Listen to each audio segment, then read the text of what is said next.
All right, y'all, I don't have a lot of time. I just came off the House floor. I could not stand one more second, tolerate one more second. This man who pardoned January 6th insurrectionists, who desecrated the very chamber that we are sitting in this moment. This man who has no respect for Congress, does not respect us as a co-equal branch of government, who has put us into a constitutional crisis. This man with his hateful rhetoric and his even more harmful policies. I went because I wanted to honor my State of the Union or my joint address of Congress guest, Claire from Everett, a probationary federal worker who was damn good at her job at housing and urban development, enforcing fair housing laws. She was fired. She didn't deserve that. The work that she did remains unfinished. There are people that will be unhoused because that work is unfinished. There's housing that will not get built because that work is unfinished, and her life has been completely upended and disrupted. And because Claire is also a manual wheelchair user and navigated a lot of ableist spaces to come here today, I wanted to take a seat and take up space and honor her. But there is no way that I could stay there for this address. It is insult to injury, the lies and the propaganda. Not what we should be doing. I don't even know why we fight with Greenland. Why we fighting with Greenland? We fighting with Canada. We fighting with Mexico. Yet we in love with Putin. What is happening? Like, this is not America. This is a terrible nightmare. Somebody slap me and wake me the up because I'm ready to get on with it. This is not what we should be doing. I don't even know why we fighting with Greenland. Why we fighting with Greenland? We fighting with Canada. A constituent of Orlando, Florida, a union organizer, and a Haitian TPS recipient. Wilma, thank you so much for being here today as we fight to make sure that the Trump administration doesn't rescind the TPS extension. Can you talk a little bit about why you're here today? Yes, thank you so much. It's an honor to be here today, and I'm here to fight for the TPS, and we're here a long time, yeah. So we don't want the TPS to go away. We want to stay, and I'm here to fight and to fight this administration because we deserve it. Dishonorable, deplorable human being. He's full of lies and deceit, and he's aligned with Putin in Russia. As a matter of fact, he should be tried for treason. That's why I'm not going. Do you encourage any of your Democratic colleagues also not to? Welcome. Not anybody but Maxine. Another edition of Let It Be Known. It is quite a Wednesday morning, quite the day after. Lots went on, and that is not even counting the address, Trump's address, which we knew, Niel, was going to be full of rhetoric, full of misinformation, and flat out lies. How you doing, Niel? Okay. I can't hear. Okay. I can't hear. Okay. Neil's having some issues. We all having some issues. But I tell you what, and hopefully we can correct those problems that Neil's having. We all got some technical stuff going on this morning. You saw members in the clips of the Congressional Black Caucus. And I guess we'll have Lauren Burke on as among other guests this morning. I'm seeing here. Lauren and I went to the pen and pad yesterday that the Congressional Black Caucus held. And it was really, really, really interesting because they had other sessions too. And I can't even talk this morning. There's a train. So I'm stationed where, just so you guys know, there's a train right outside. There's Amtrak, and then there's the Mark train. I think, what do you call it? Mark or whatever train. And every 2 minutes it goes by. Bad enough, I had to stay up to cover this nonsense. And then every 2 minutes, it's like a horror movie. The train is going by, and then this place where I'm at, there's a light that stays on. I have to have the lights turned completely off when I go to make me go to sleep. And there's a light that stays on, and I'm like, what is this? I'm in Noma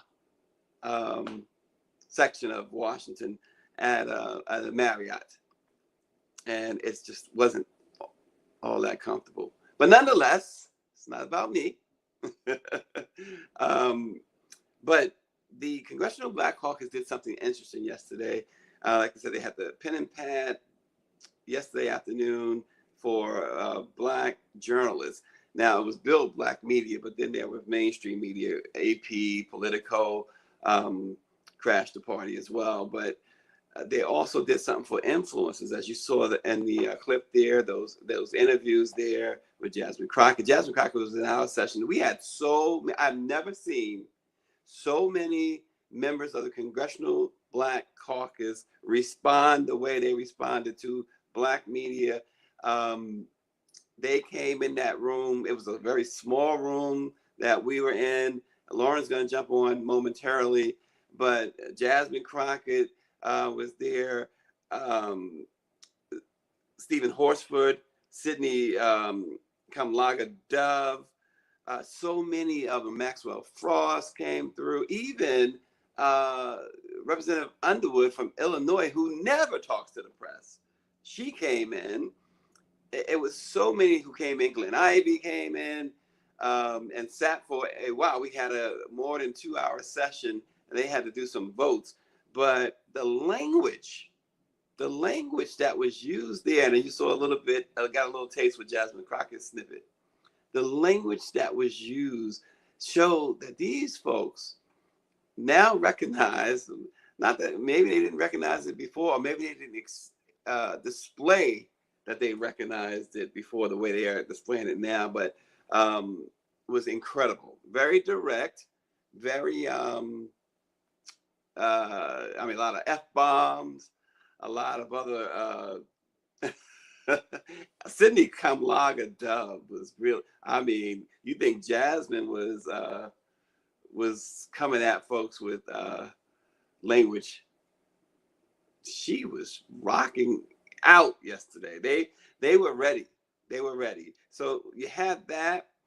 You had the creators. You had them speaking to the video, the broadcast journalists as well. They were set.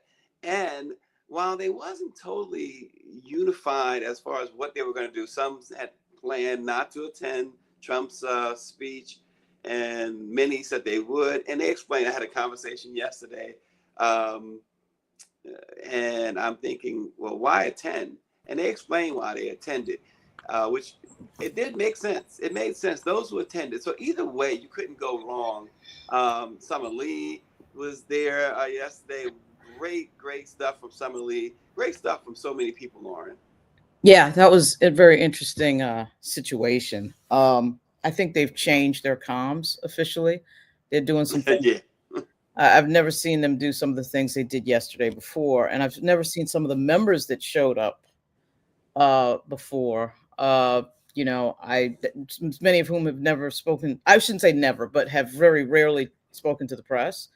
It was surprising, and of course, their language, as you already noted, their language has changed completely. Like, they are now talking on another level, and I think they're starting to finally realize that to match the communication strategy that you're seeing from Donald Trump, you have to play on a different level. And it's just as simple as that. And I know that Leader Jeffries is a little bit buttoned up. I mean, we do have to realize he is a corporate attorney. He is not, none of these people, someone said to me the other day that I'd love to attribute the person, but it was sort of an off the record type of thing. But it's a quote I've heard before, which is that, their politicians are not activists. Members of Mhm. Congress are not activists. Members of Congress have never led a revolution, that type of thing.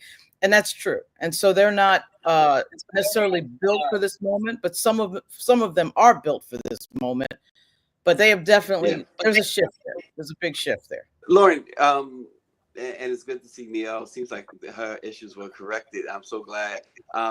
Lauren, the other thing I noticed, and we've talked about this a lot. You've talked about this on this program too, and I'm sure you've talked about it on Roland Martin.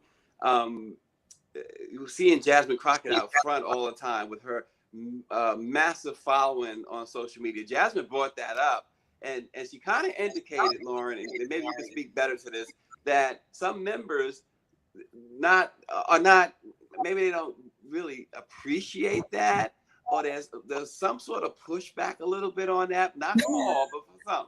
Well, there's a pushback. The thing that you'll hear sometimes about Congresswoman Crockett is that she's, quote, not a team player. I've pushed back in the background, quite frankly, hard on that notion and hard against that notion. The caucus, the Democratic caucus was the one that voted against her doing the messaging in favor of Congresswoman Debbie Dingell. There's nothing terribly wrong with Congresswoman Debbie Dingell. She's a very experienced lawmaker. She's been around a while. Her husband was hugely powerful. But in this moment in history, your messaging has to be a lot more aggressive. I think everybody can see that, whether you are media, not media, in politics or whatever. And so when somebody says to me, the person's not a team player who tried to be on the team, who tried to operate on the team and be a leader on the team, same with Congresswoman Alexandria Ocasio-Cortez, I got to say that these two younger members did try to control the messaging. They ran for something. They tried to do it within the party. And by the way, they did not throw their hands up after it and go home. They are still participating in the party's messaging. Well, it was also interesting too that there was a not necessarily a directive from Hakeem Jeffries, but it was a hope that everyone would be there. It was a hope of a certain tone, but Democrats quickly and understandably so broke away from any "you're going to control this, we're going to act like this is normal." In fact, they carried signs into the chamber saying this is not normal. The behavior of the Democrats, I have to commend them, because, and I asked that question, Lauren, as you know, in that session yesterday, I laid it on the line that, you guys as a whole, as a group, has been perceived as weak, and they came out swinging. Well, you see, there's a few things at play. One is that we have a media ecosystem that has always devaluated Black lawmakers and ignored their work and what they're doing. We have a media ecosystem that is it's now breaking up and bifurcated into political camps. It's not that that's the first time that's happened in American history. We had the yellow journalism period, but still we have a period right now where we have a right-wing journalism, a left-wing journalism, and a center journalism.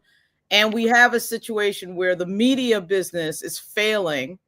And so you don't have the black press that you had in the 1960s and 70s. So they're suffering under that, right? And so there have been times when I had the blog on the Black Caucus, Cruel 42, there have been a lot of times where I would be reporting things that they were doing that, quote, white media was completely ignoring. And that was particularly true about the work that they were doing. Like, particularly if, you passed a bill and a bunch of money went to your district, that's not the type of thing that Politico reports on. Okay, all right, that is not how it works. And so they are complaining in part about that. But to the point of one of our colleagues yesterday from Politico, I will say that there, I think, has been a lack of sort of, defining events that capture the imagination of the urgency of the moment. I'll say that. Go ahead. Yeah, I was going to respond something again. Orange G says, why didn't the rest of the Dems not walk out without Green? Part of that, Orange G and Lauren knows this as well, and I didn't realize it either. They had brought all these different guests with them to really highlight the suffering that people are experiencing under this administration. So they had members brought in a lot of different guests who they wanted Donald Trump and the Republicans to see these human beings who are being fired, human beings who served in the military, who have been now kicked off of benefits, elderly ones who are being threatened by Elon Musk and Doge to remove their Social Security, their Medicaid, and other things like that. So it was various reasons why many of them stayed in the chamber, right? Well, there was also a forthright discussion about all of what you just said. Should we walk out? Should we do a demonstration? Should we do this, or that? Here's where I do think there is a lack of leadership in their party and their caucus. Okay. I do think the leader should have decided or said something to the members like, look, at least 80% of us have to agree to do X, Y, and Z. Instead, that never happened. In fact, I think it's been told to me that Leader Jeffries dissuaded the members from from any sort of dramatic demonstration. Okay. Right. To me, that represents a consistent lack of recognition of, quote, the moment that we are in. I don't like to bash Leader Jeffries because I do think he is in a complex situation. And I don't like the narrative where we have a clearly narcissistic, petty, vindictive person who is occupying the office of the presidency, and yet all the attention is going to what the CBC is wearing. Like, I get the frustration you're having, but at the same time, it is amazing to hear on I think this is day 43. I got to see what day this is. We're almost 2 months into this administration. We understand what this is and what he's doing. It's unprecedented. Everybody understands that, and still there is not a set, planned out plan of attack. You knew when State of the Union was coming or joint session was coming. That date is known, weeks in advance. So it's always surprising to me that there's no plan. They have a retreat next week, by the way, and they've got to figure out how to get 80 to 90% of their caucus to agree on one or two things. And I know it's easier for the Republicans because it is a less diverse group. It's basically white men, and they're all agreeing on some core things. But you cannot tell me that the Democratic Party can't figure out one or two things that they can agree on, and all of them push forward. And that's how you get to a certain communications level. Well, they need to really build on the momentum from yesterday, because some of that momentum was behind the scenes. Some of that momentum we got to see up close and personal in that room. Lauren took some great video and pictures as well. And then we saw it with the influencers and others that they did, and even the show of with the signs of resist, and this is not normal, and things of that nature. Now, again, to your point though, and you were the one who broke this, and really they were kind of surprised when you mentioned that there was that you had heard that they were going to wear all black. So that there was this coordinated effort on the part of some, but then you saw some members, female members in particular, wear pink. Right.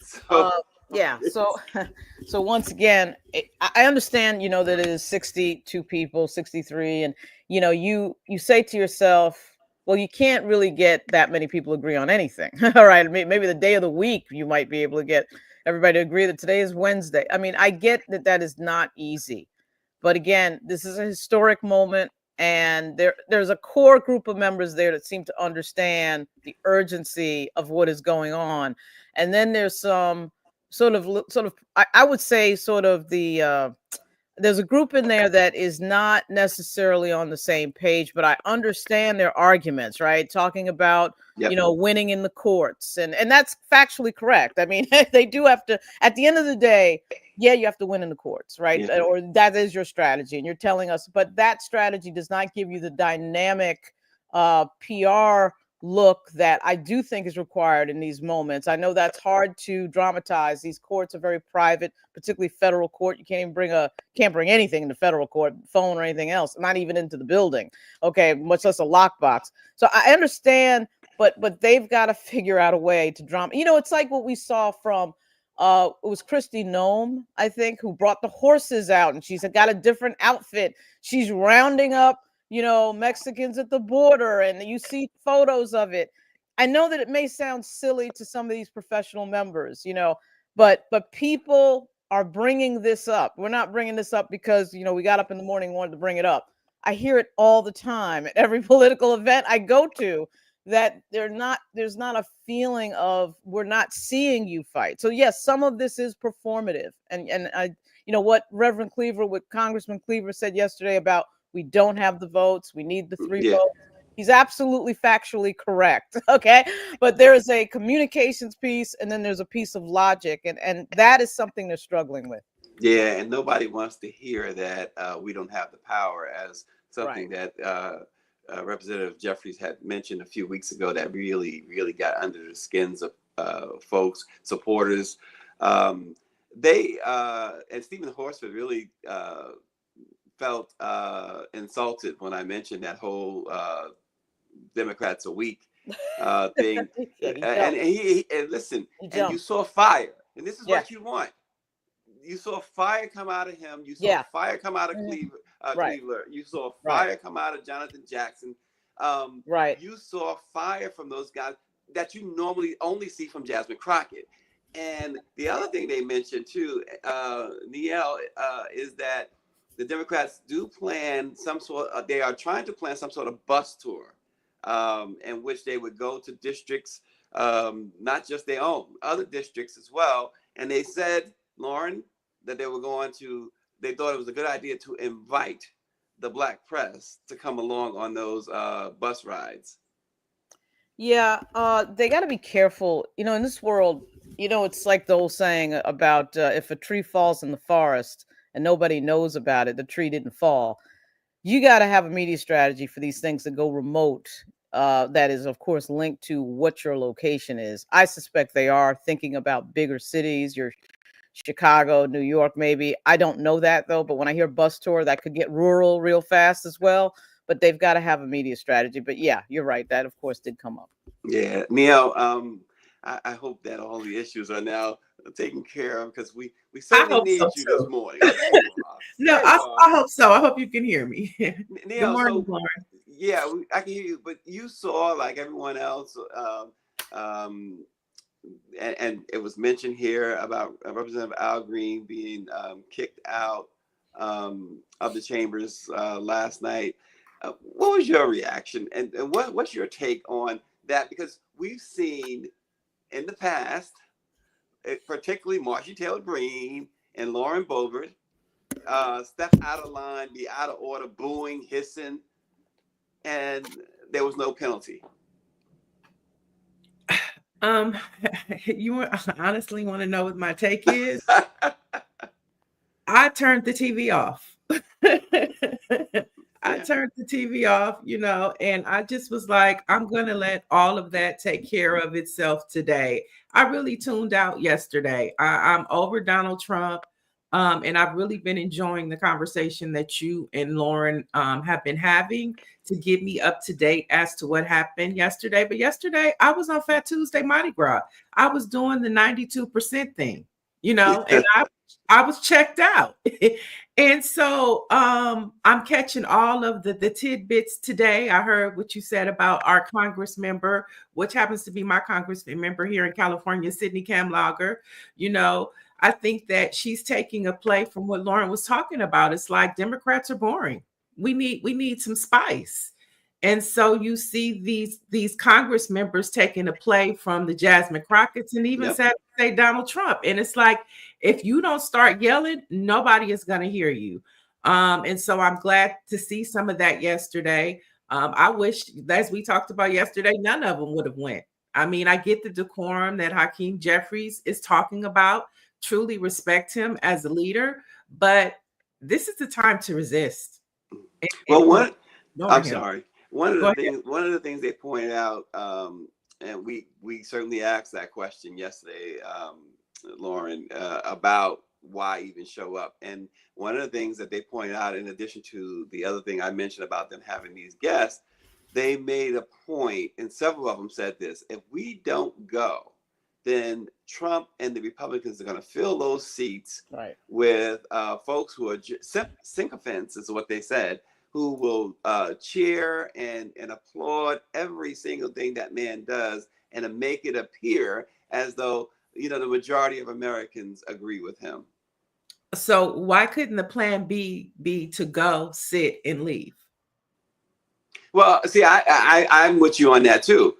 You know, go take your seat, and the moment that he begins en masse, like the choir, and walk out. And you know, it's David says no, show up, sit down, and then leave, right? But it's like it's right now. Even right now, it's too much to ask of the Democrats to be that unified on that on one particular issue like that. Even though it's a very important issue, as we've been articulating, I think is, you know, they struggled to get to this point. Yesterday, again, throughout the day, our session and other sessions after that, they finally showed the fire that I certainly have criticized them for not having. They finally showed that, yeah, we all can be like Jasmine Crockett if we choose to. Mm-hmm. Yeah. Well, they, you know, here's the thing. In the end of the day, we understand that that fire and that talking while entertaining is not going to change the current state of affairs and the situation that we've got now. What changes that are frankly people getting into the streets. And from a political standpoint, and I really think this is not necessarily the caucus's fault, though of course we play in the world of that question right now. The problem that the Black leadership class has is that there's no Malcolm X, there's no Black Panthers, there's no anything there that makes anybody say, well, wait a minute, if we don't deal with these people, as we would say in the community, these respectable Negroes, then we got to deal with Malcolm X. And, you know, we got the Roy Wilkins part completely covered. But there is nothing. And remember that the Black Panthers didn't do anything. The Black Panthers just said, hey, I have the right to keep and bear arms. And then just by doing that, they had a bunch of power because the white power structure didn't want to have to deal with the question of what they might do with that Second Amendment power. And so, but that leverage is not there in this moment. This is a moment of lawyers and people who were on a city council or in a state government who ran for Congress and are here. So these are not street activists. And in fact, I think street activists are frowned upon, frankly, in the caucus. We had Jamal Bowman. I know he's a school teacher primarily, but still he has a street activist style. We had Cori Bush, and of course, both of them are gone, all right, because AIPAC targeted them. And the only person I could think of, you know, obviously Jasmine Crockett, but you do have Summer Lee, who was in the session yesterday. But there's a sort of resistance against that type of member sometimes, not only in the Black caucus, but in the Democratic caucus writ large. But that is the type of individual. I mean, if we just look at recent history, the reason that Black Lives Matter got all that attention and everybody said, whoa, let's do all of this diversity and inclusion, and let's recognize that, yes, something is going on here with race in America after George Floyd, etc., is because Black Lives Matter was loudly in the streets. And yes, a few cars did burn, and that did center the minds of the leadership in general. Well, naturally, speaking of being in the streets, the president again reiterated that he wants to remove the rights to protest, pretty much.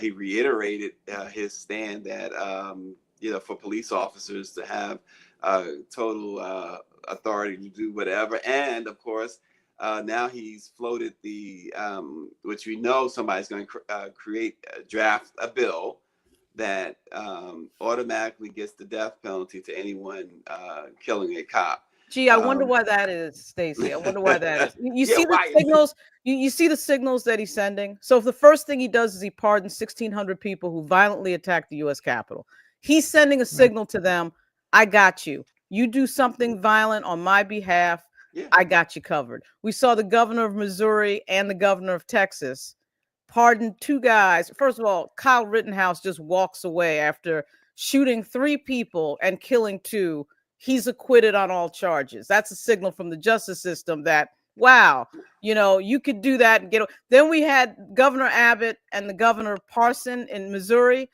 Abbott pardons a guy that drove his car into a bunch of Black Lives Matter people and killed a white Black Lives Matter guy. I mean, what is the signal that the Republican Party is sending? Well, even in Virginia, you can get away with this. Even in Virginia this week, yeah, the governor pardoned a police officer, or commuted the sentence of a police officer who was convicted of killing a Black man. Right. Well, see, it's not just that the signal is being sent that if you, well, by the way, that's a signal that's been sent for 400 years. There's nothing really that new about it. It kind of reminds me of the lynching convention, right? Well, we see the smiling, grinning faces of the people in the courthouse during the Emmett Till trial. They knew that they weren't going to be punished for murdering a 14-year-old. They knew that the community was going to protect them, right? So it's the same construct of, you can do all of this, we will back you. And I'm not necessarily arguing for violence on the left, but I am saying that there is no such construct on the left. And that signal is being sent not only to the military, right, but to the police. And who are the police? Who are generally the police? And I'm saying this full disclosure as somebody who is the daughter of a law enforcement officer in New York and the girlfriend of a guy who is a federal police officer. But the point is, they have to look at their phones. The cops that I know on Capitol Hill, who are friends of my boyfriend, have to look at their phones and see that the people that they testified against that were in federal court right down the block on the corner from the U.S. Capitol are in the gallery, walking around the U.S. Capitol and doing and saying whatever the hell they want, including the Proud Boys, one of whom was arrested on the Capitol grounds last week. So what signal is all of that sending? Okay, let's think about all of that. And I think the left has to think seriously about that entire construct. Yeah, we also had the Democratic response. Representative Slotkin break that down a little bit. I mean, it was very short. She made it clear that it was Trump gave the longest speech ever. Of course he did. And and she immediately said, this is not going to be that. And yes, Monique says America is an embarrassment right now. There's that is certainly spot on. But how did you think she did? I know she's getting some criticism for actually giving props to Ronald Reagan.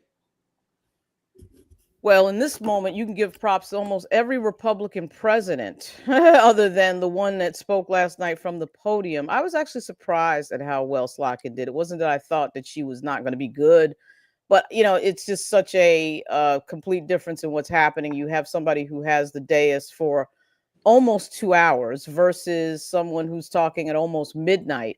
But I did watch it. And I was impressed. I thought she did quite well to center the message and center some points that, the biggest moment of frustration when I listen to teletown halls for members of Congress and go to events is it always comes down to the question, what are we doing? What are you asking me to do? You have federal employees calling their members who have lost their job saying, what can we do about it? What action do you want me to take? What action are you taking? What are we doing? And there's never an answer for that. She sort of dealt with that, which is a hard question to deal with when you don't control any of the branches of government or the Supreme Court. So I was surprised she did as well as she did.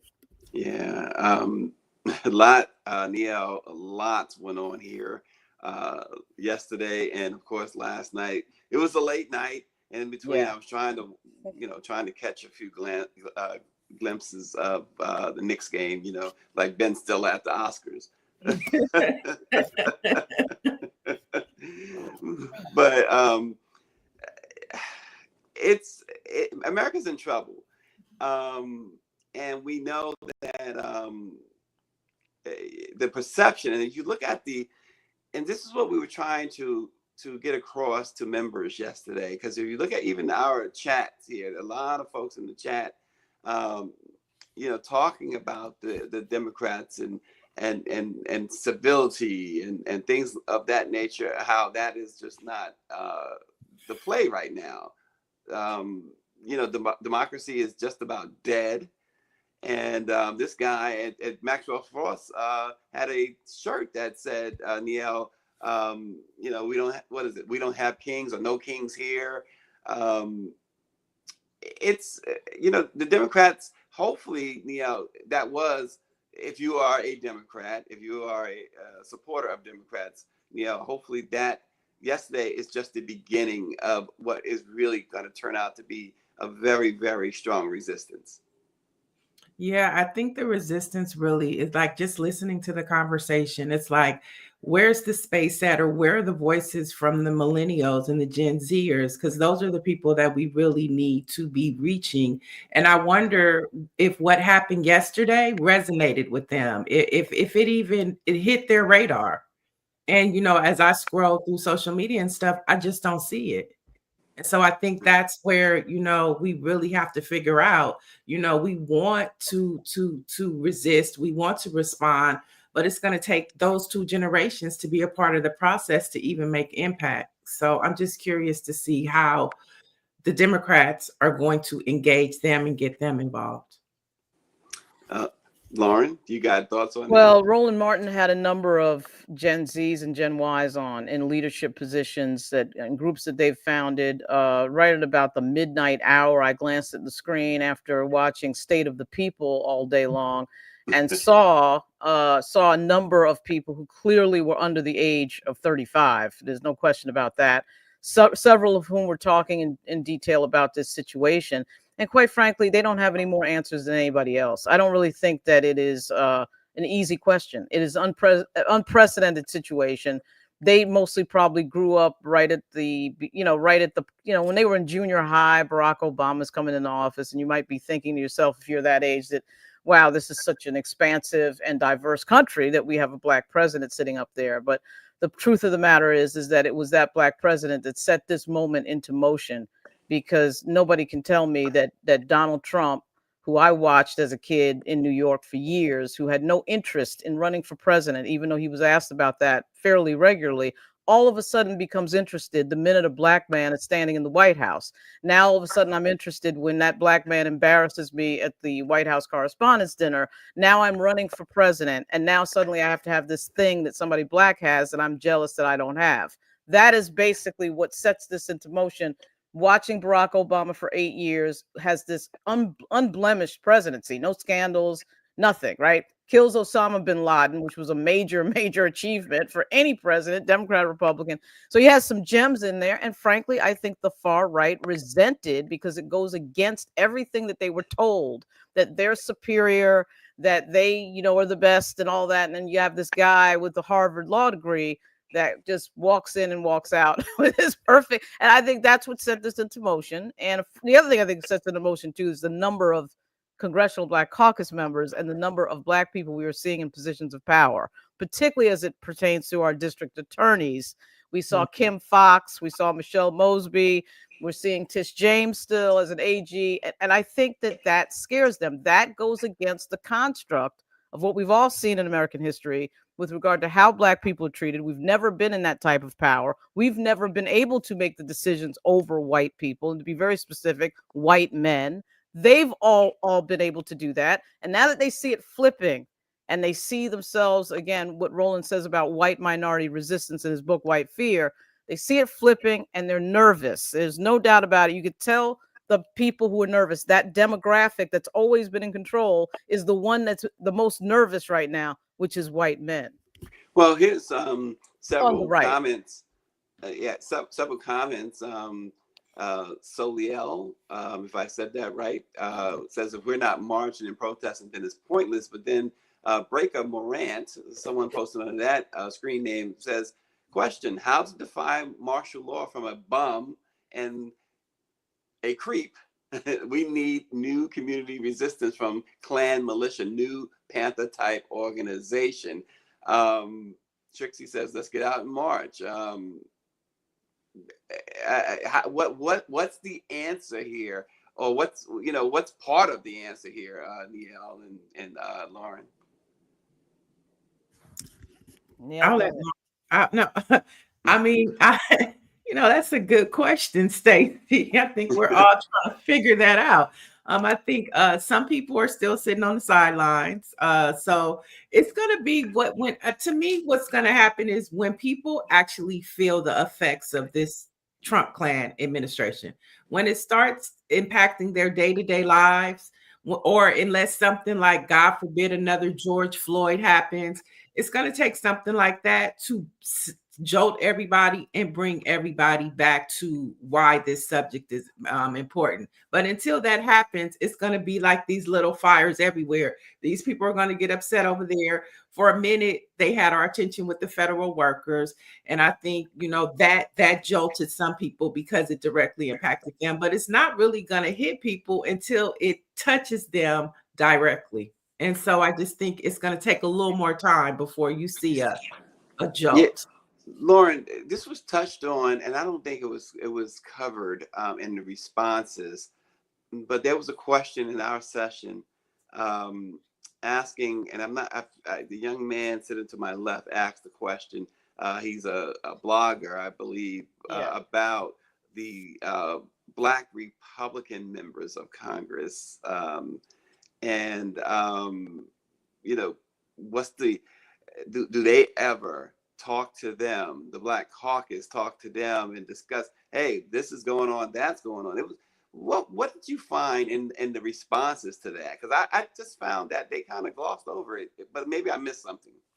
No, that's been asked before, and the answer has been that not only Black Republican Congress, but white Republican members of Congress are telling their Democratic colleagues on the floor, yeah, we know this is wrong. Oh my God, this is crazy. I don't really want to vote for this. And then they're voting for it. Okay. And there was one example that a member gave yesterday where one of the Republican members, their name was on a bill and they voted against it because Trump ended up not wanting it. And I mean, just craziness.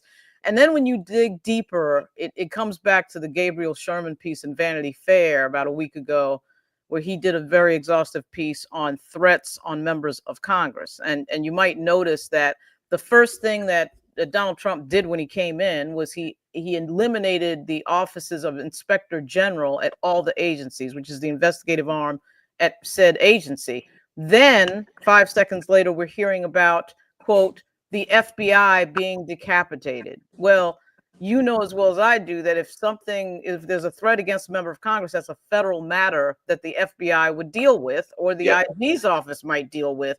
He's defanging anything that is about accountability, including the media, by the way.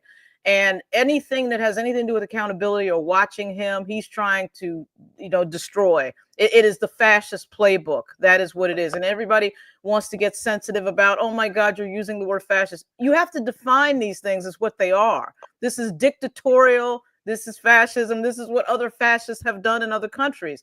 So back to your question, Stacey, the Republicans, there's no way you can tell me that they are not aware that what they are watching is unprecedented, is in some ways shocking. They know that in their districts, in these red districts, particularly in these places like Alabama, Mississippi, where you have so many recipients of Medicaid, Medicare, Social Security, you got to be kidding me. They're aware.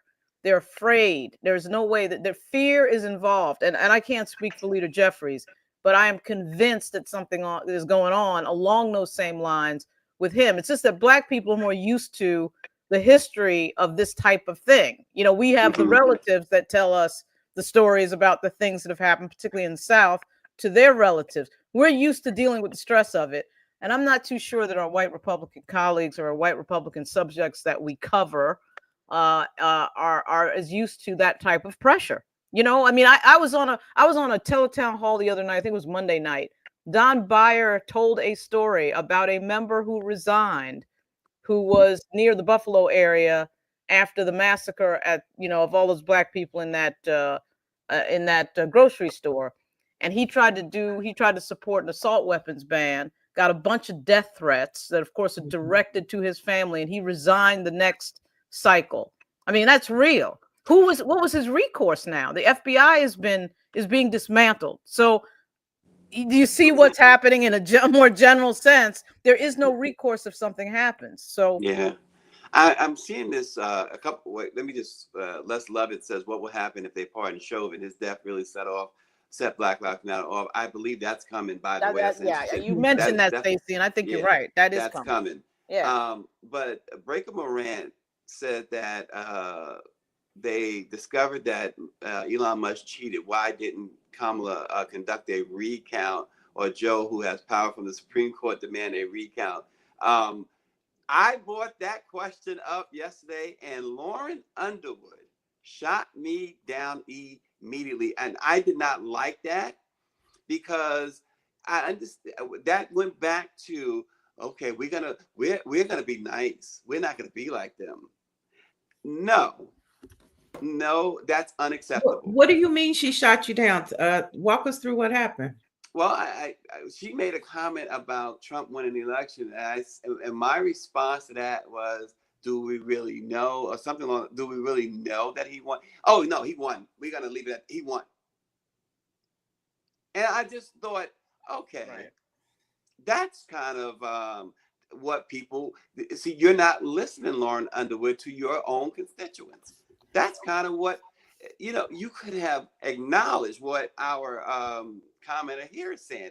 Donald Trump himself made a very, very interesting comment about a month ago about how Elon and the voting machines, he knows those machines. He spent 2 months in Pennsylvania. He spent this time here, there, and he knew how to do those machines. And then we see all these other districts that Democrats always win, and where other Democrats did win, except for Kamala Harris. That's the point Hakeem Jeffries brought up. He was like, there were certain states that won the governorship, they won state legislators, and they won up and down the ballot, but Kamala didn't win those states. And even he said, he named about 3 or 4 states, and he said, make it make sense. And so the conversation is there. Lauren Underwood shot it down. I mean, it was almost, I just shrugged, because I thought, wow. First of all, I thought, among Democrats, she would be a little bit more, stronger than that. But not only that, she never talks to the media, so you don't know where she's coming from anyway. Well, 2 things. One, when you say her constituents are asking about that, she does kind of have one of these really close districts where respectability politics would work better than, let's say, if she had the district of, somebody like, Emmanuel Cleaver. She is talking to that group of people. She has a lot of white folks in her district. A lot of these members, one of the unwritten stories about CBC is that a ton of the members are in majority white districts. So it's kind of an interesting thing. But her district in particular is a very middle of the road district. That's number one. Number two, yes, I was extremely surprised to see Lauren Underwood in a room that had anything to do with media, because her no comment has been pretty consistent for quite a while. So I'm really surprised. I was really surprised at that. The other thing, though, is that, look, Roland Martin did a segment with a data scientist, and he didn't strike me as being particularly partisan. In fact, at one point he said, look, the election's over. We understand the election's over. I'm just going to give you the data. He wasn't trying to get into black helicopters, but it was a very interesting segment that I think is nearing 500,000 views right now on YouTube, about the inconsistencies with regard to the vice president getting fewer votes than, Tim Kaine in Virginia. Why would 2 people in the same party get different vote totals? Not to pick on Tim Kaine, but it doesn't really make any general sense. They're running together, their names are on the ballot at the same time, and you had like a lot of examples of that, where the vice president is underneath the Democrat in a state like Slotkin or something like that. It made no sense. And it wasn't just that. He was pointing out the imperfections and some of the bell curves that he had found. And I think that discussion is worth having. I am surprised that Lauren Underwood was so sensitive about that. Of all the things to be sensitive about, right? Why that? So I thought that was interesting. Sometimes when you let folks talk, they will tell you exactly, unintentionally, the truth. And Donald Trump did that yesterday to his own detriment, which should be to his own detriment. During his speech, I want to bring this up to Niel. So these lawsuits with Doge, Trump has and his administration. Oh, Elon is not the head of Doge, is what they have told the courts.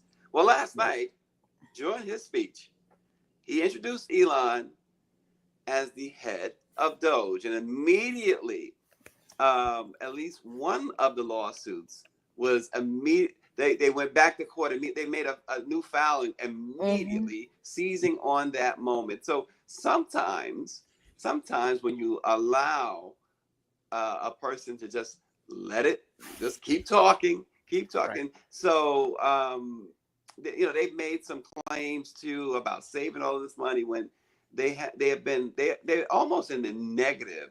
And now it comes out this morning that that these people working for Doge, if you remember, Donald Trump and Elon Musk said that these were going to be people who will get zero pay. Well, it turns out they all are making the top GS allowed salaries, and they're getting paid from different places like Social Security, like the EPA, places that they're cutting. And they all have their salaries range from anywhere from 122,000 for the lowest guy to 220,000 for the highest guys. I think 220 is about the highest you can get on a GS scale. Makes you think. And I mean, I heard that you. Go ahead. Oh, go ahead. No, well, I was saying, I heard what you said about, No,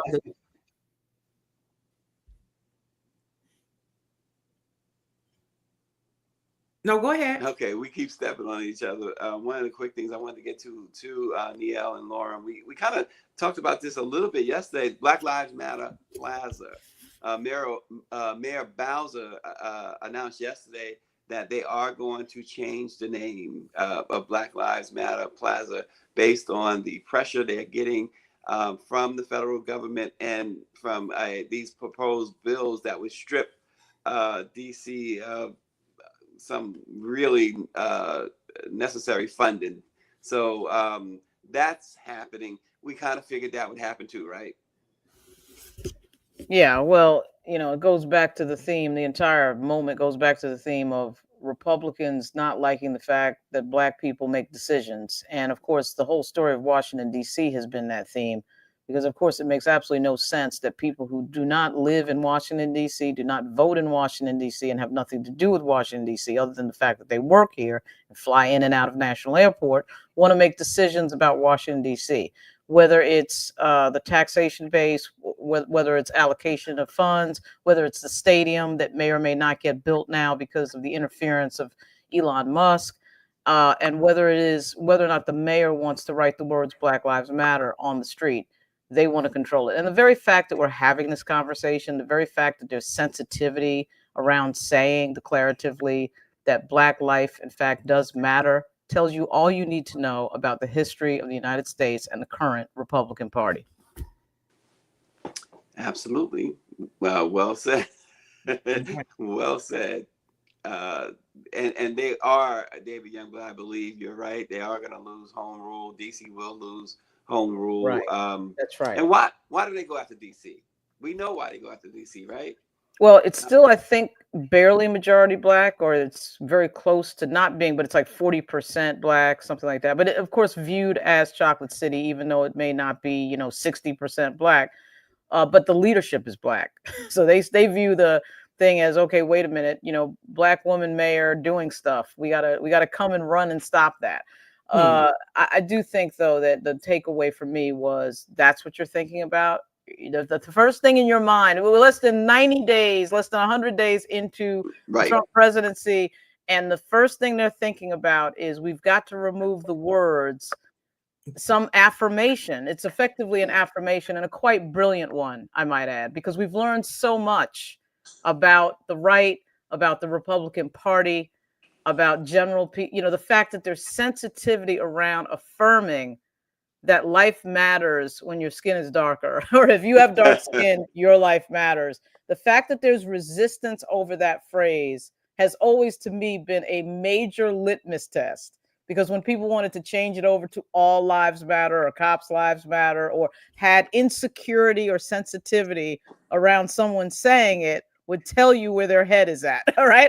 I mean, so I just find it to be, every time this comes up as a point of sensitivity, knowing what we know. I mean, these people, Right. I get that we don't teach all the details, eyes on the prize style in schools in this country, right? I know you can get all the way to college. Believe me, I had Julian Bond as a teacher, as a professor at American University. He effectively taught first person eyes on the prize. I, as a Black person, knew a lot of that history. A lot of white kids were sitting there with saucer eyes, totally shocked at what they were hearing. Okay. I totally understand that.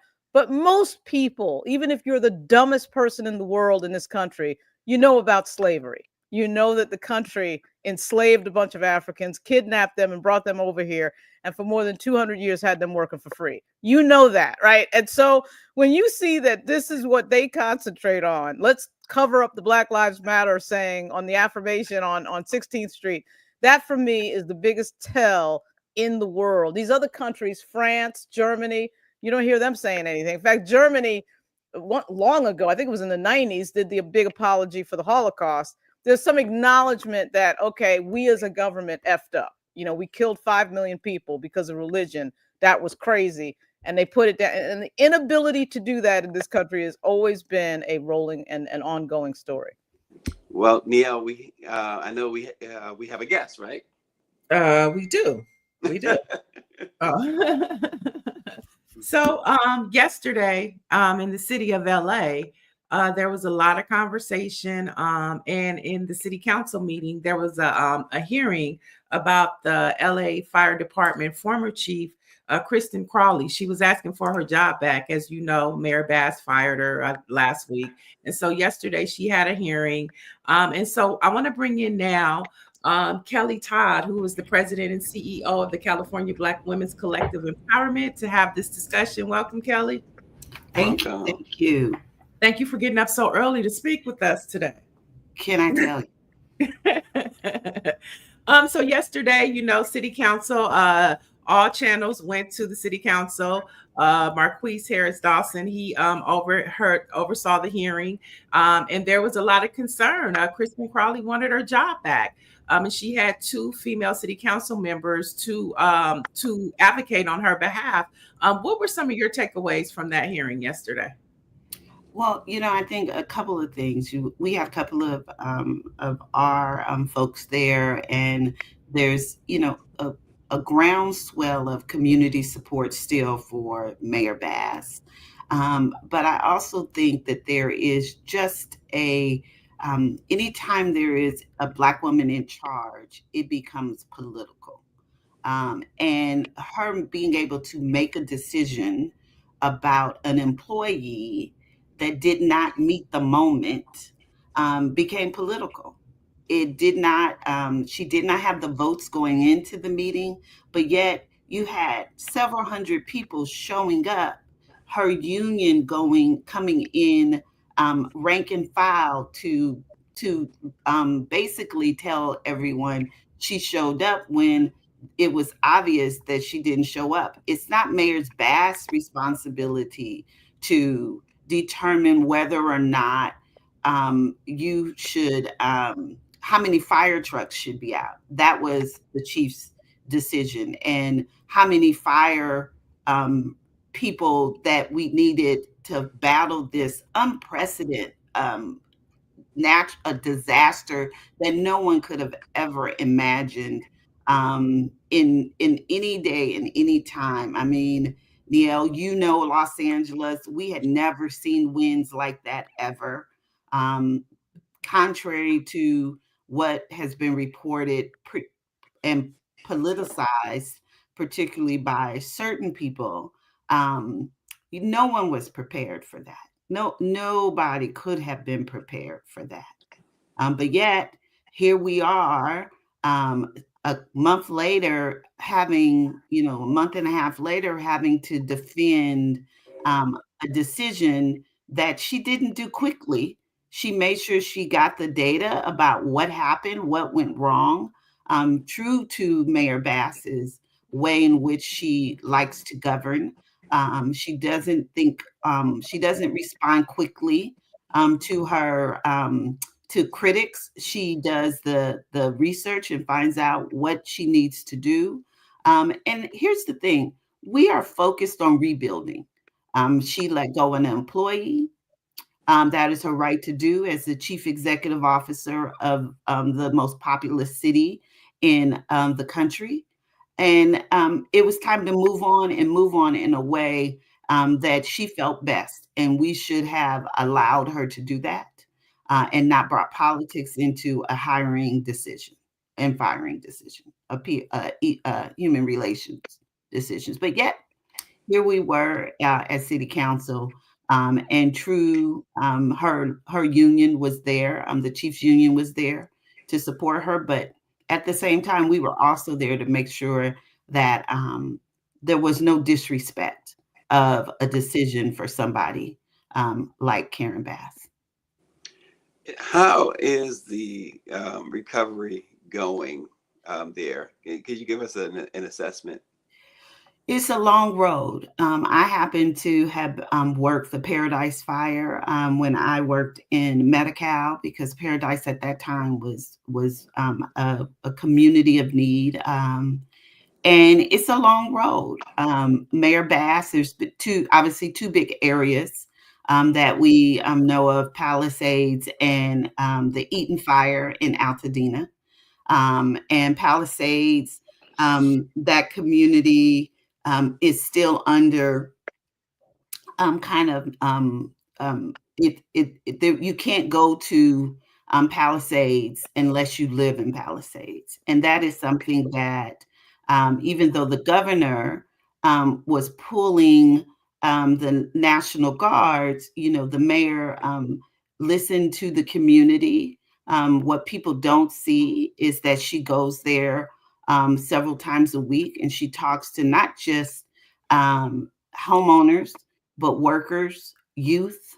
And they did not want to open up to the public. Malibu, which has its own mayor, is open for people to drive through. The Eaton Fire, people can go to the Eaton Fire, but Palisades is still under, she still has residents only, because that's what they wanted. And so it is going to be a long road. The Corps of Engineers said it will be several years. And then they decided that they were not going to test the land, which I think is, just unbelievable. One of the things that Mayor Bass had informed us was that, for everyone who had lithium batteries, the recharger stations at their homes, for their electric vehicles, the EVs, that was all lithium. And so that in itself all burned up too, which also created a contamination. And many of the homes there had that, and that also was, it fueled the fire. And so I think, this is going to be a long journey back, and we can't expect since January 7th, and we're in, March 7th, almost 2 months, that this is, you still have no idea what is going to take. It's Eaton is 5 years. It happened. I mean, not Eaton, Paradise happened 2018, and they're only 70% built, and they're nowhere near populous as Eaton or Palisades. And before the Paradise Fire, the homes were $250,000, and now the houses there are $450,000. And so the other thing that Mayor Bass is trying to be is thoughtful.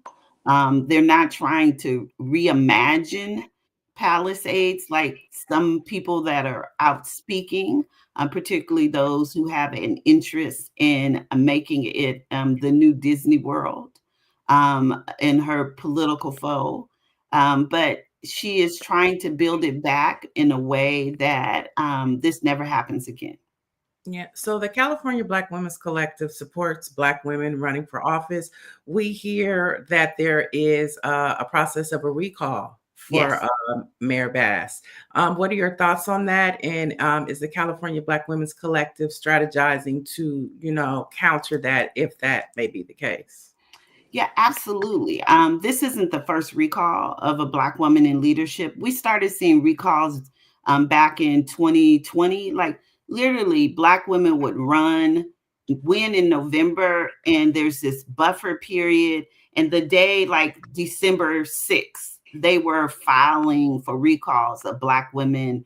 And this was happening particularly at the school board level. We also saw a successful recall in Oakland and Alameda of our district attorney, as well as the mayor of Oakland, who was API. So we know that recalls happens all the time. This is a billionaire from Northern California who issued the recall or went to the clerk and made sure and put in the papers. She's also doing the same thing with Governor Newsom. Recalls are hard to do in California. You need 250,000 people to sign the petition in the city of LA to say you want to recall the mayor or any city. Well, it's the mayor. And to get that, it can't be, even if it was Palisades, they don't have 250,000 people. And it still has to be representative of the voters in Los Angeles, the city of Los Angeles. We saw that there was unsuccessful recalls in the county with the DA. Where we have an issue with is that what people are not talking about is all the things that the mayor has done. She has decreased the unhoused more than anybody in history. She has decreased crime in the city of Los Angeles through the lens of community, because she is a coalition builder, and she works with not just the people in the community, but she also works with law enforcement. She is known as, when she was in DC, to be able to work very effectively across the aisle to be able to get things done. So I don't believe this recall will be successful, and we will definitely, as our political action committee, be on the ground helping with a core of her supporters. I also, though, believe that this is just another demonstration of the attack of Black women in leadership. And we have to make sure that we stand in allyship with others, that it will take more. Black women in California, we have the 5th largest Black population in the nation. But in California, that still only represents 8% of the county and 8% of the city of Los Angeles. And we have pockets. And so we're going to have to make sure that we get on the ground, and we're going to have to depend heavily on our Black media to tell the right story. Because we see that the main media source here, a print source, has decided that they were not going to tell the story correctly. Well, I'm not sure which publication you speak about, but if you're speaking about the Los Angeles Times, the MAGA owner, in fact, wanted to boost up a news article that praises the KKK. That is something else that's going on there in Los Angeles right now. So, just for full context for our viewers to understand what you got going on with the Los Angeles Times. Yeah. And, I years ago, I worked for the Los Angeles Times under a different ownership. It was the Tribune Company. I'm glad that I'm not there now under this guy. But the mayor has, as you said, the homeless. She ran.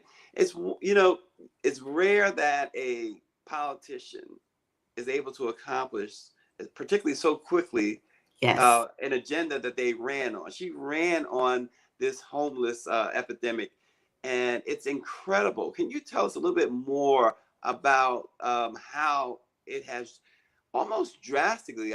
Maybe drastically is a little bit of a stretch, but I'm going to use it anyway. Drastically changed since Mayor Bass took over. Oh, absolutely.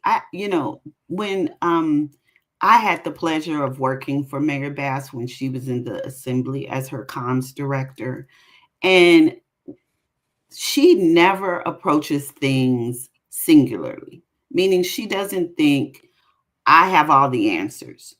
While she was running, she had a kitchen table, a kitchen cabinet of people who work in the homeless, unhoused community. And she made sure that what she was promising was something she can deliver. That is the first thing and many politicians don't do that. We see that on the national level. They just say what they think you want to say. She said in her campaign, it wasn't going to be easy and it was going to take all of us. We have cities that have not taken the approach that she has taken, which is everybody in the boat together and let's figure this out together. And we see that they continue to struggle with people who are unhoused. The other part of Mayor Bass's her activities also includes services.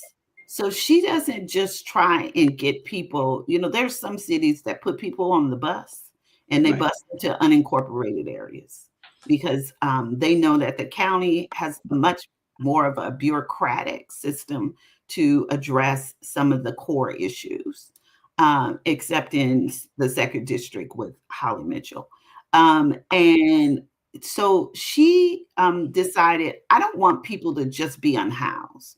Tell me how we can make sure that people are being helped.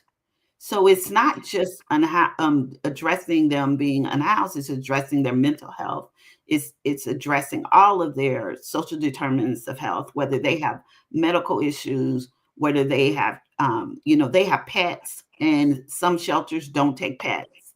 And so she has worked with their wraparound, providing them with wraparound services. So if someone wants to get off of the street, there is a pathway, but the pathway off of the street is a long-term pathway and not a short-term pathway.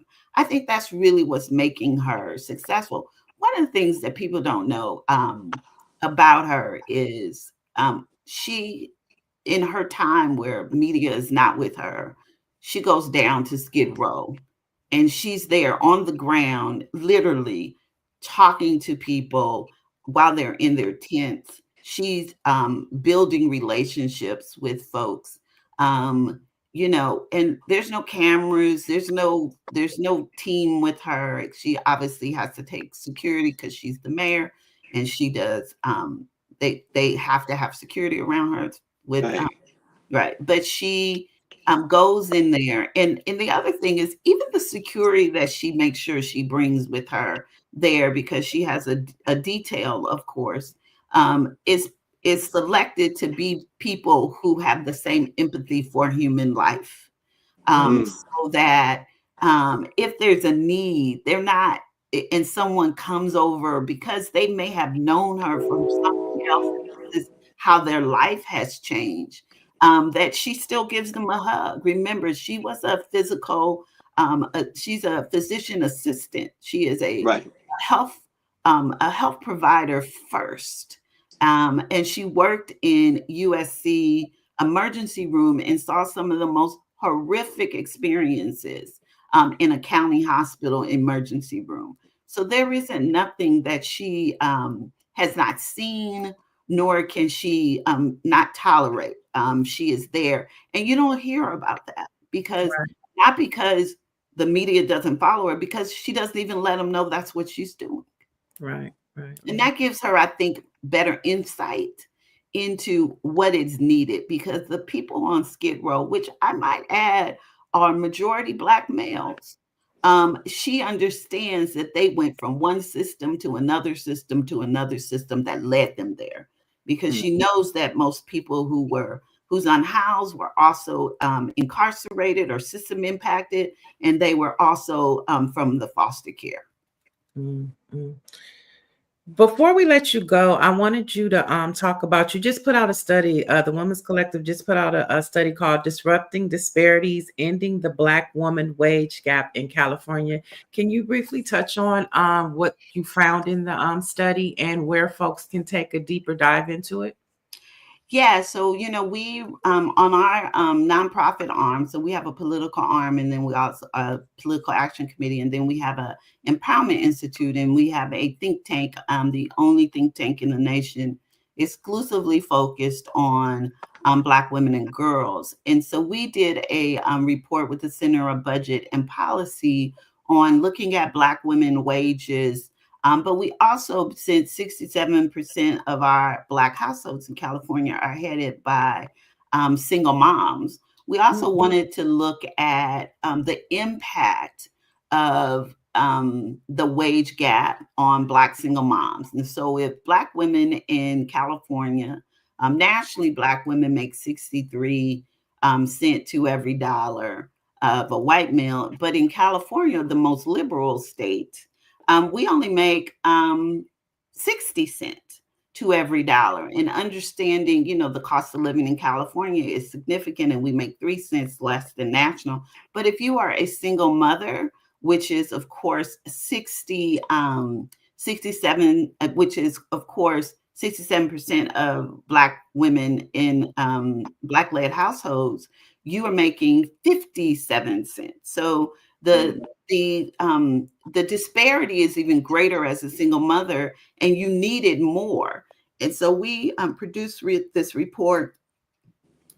We did a wage report last year, which looked at wages of Black women over the 5 years, educational attainment, parental status, marital status. And we saw the exact same thing, which is Black women struggle to make ends meet in California. And the cost of living in California, if we could bridge the wage gap in California, it would take 100 years to bridge the wage gap between Black women and white males. And so this is just another example of disparities that we experience in a liberal state that most people don't realize.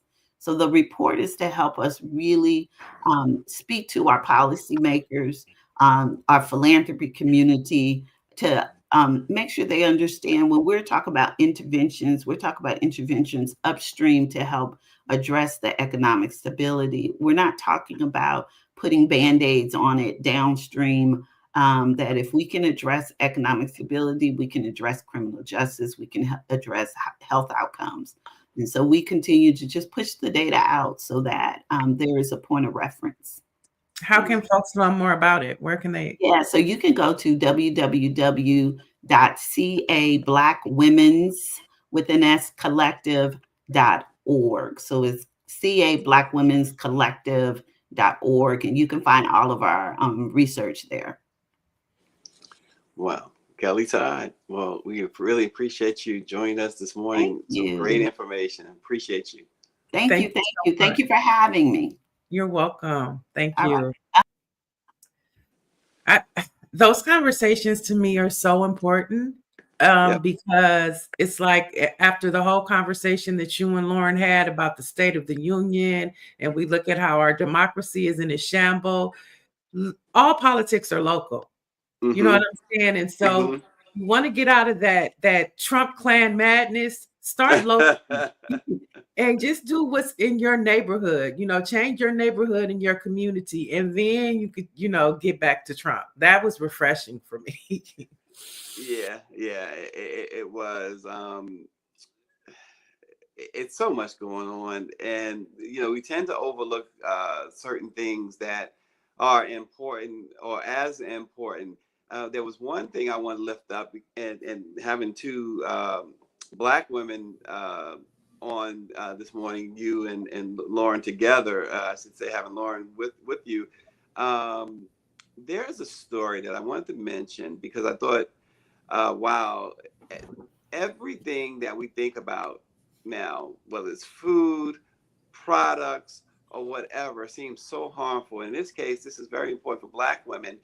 Ingredients that can cause cancer were found in 10 synthetic hair products used in braids, extensions, and other hairstyles that are popular with Black women, including artificial hair from popular brands such as Magic Fingers, Sensational, and Shake and Go. And we know that they're finding this lead, which can cause serious health and development problems. That was found in 9 of the 10 packs of these hairs. Something to be keep in mind, Neil. Oh, I know. I mean, I have braids. I saw that. I also think about the multi-million-dollar lawsuit that they have in the pharmaceutical industry with perms. Yep. It's like anything that that pertains to Black folks. It's like, are they doing it on purpose, intentionally? And it made me think, because I love braids. I like extensions. I love natural hair. And so it's like every time you turn around, it's just something new. So, I mean, we'll have to see, what the impact is. I don't think it's going to stop people from getting their hair braided, but it is something. It is something to, to be aware of. Yeah. Lauren, I know another thing that we didn't talk about too, the tariffs kicked in, and Trump brought those up last night as if they're such a great thing. Among other things, Greenland. He talked about taking Greenland, and he referred to Trudeau as governor of Canada. Of course, there's an obvious message behind that as well. Yeah. Well, we're probably going to end up paying more in pricing. I have no idea what the point of any of that is. If you're wealthy, I guess you don't care. One of the big mysteries of Donald Trump. Is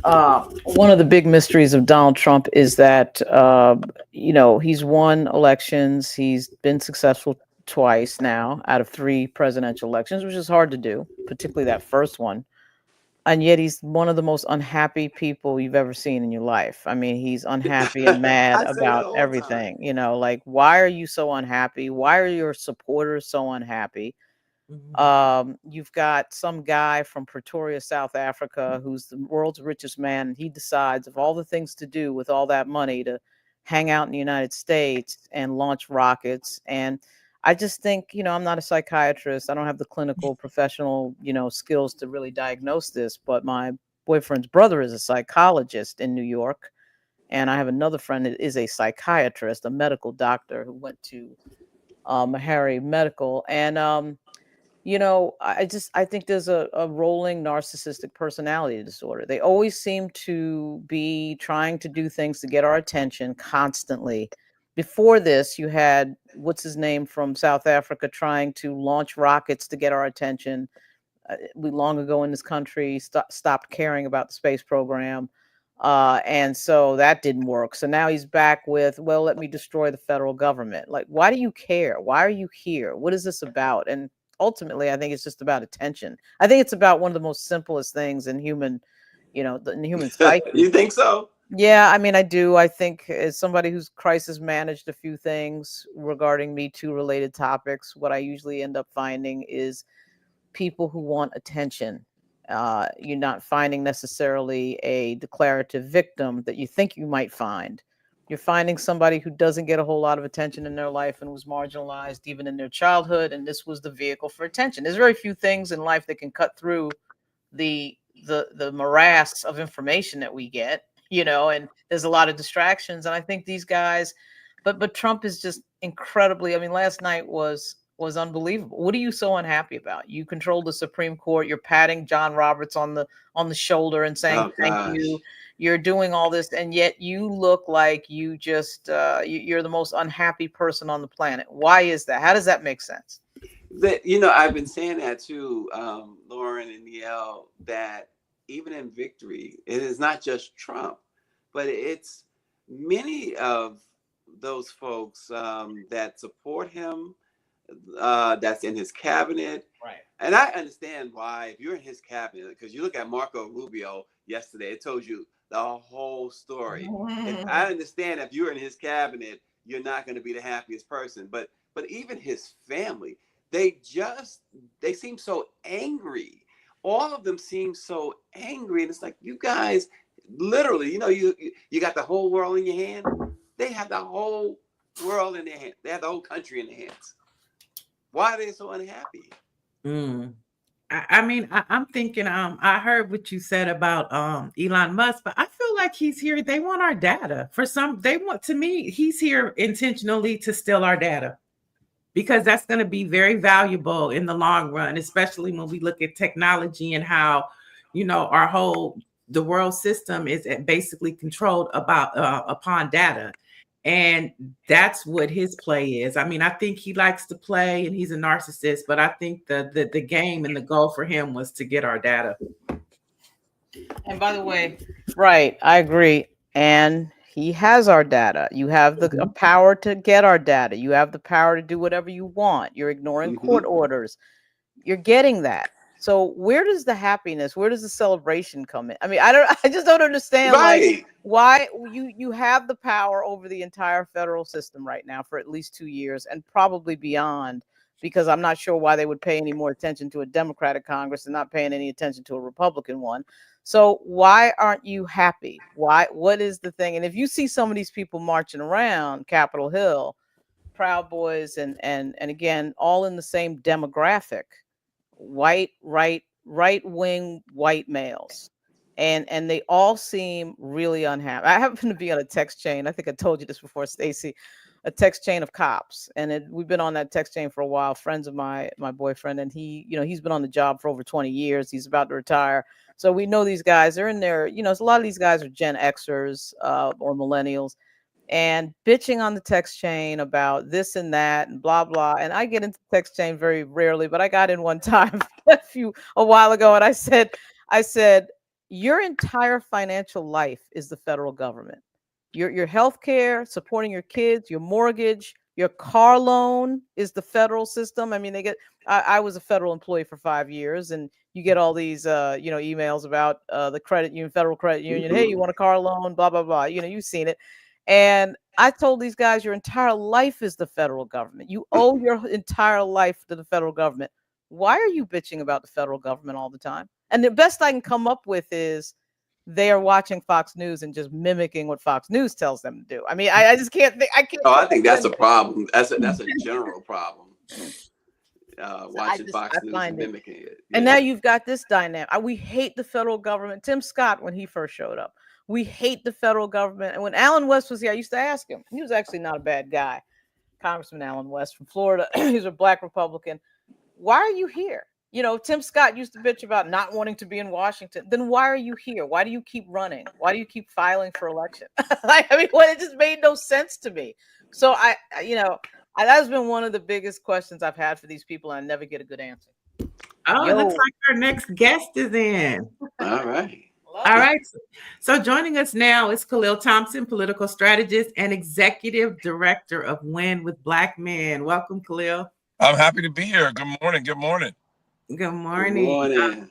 We've been talking about, yesterday, State of the Union. What's your takeaways? I'm a big Game of Thrones fan, and I think shame on the entire Democratic Party.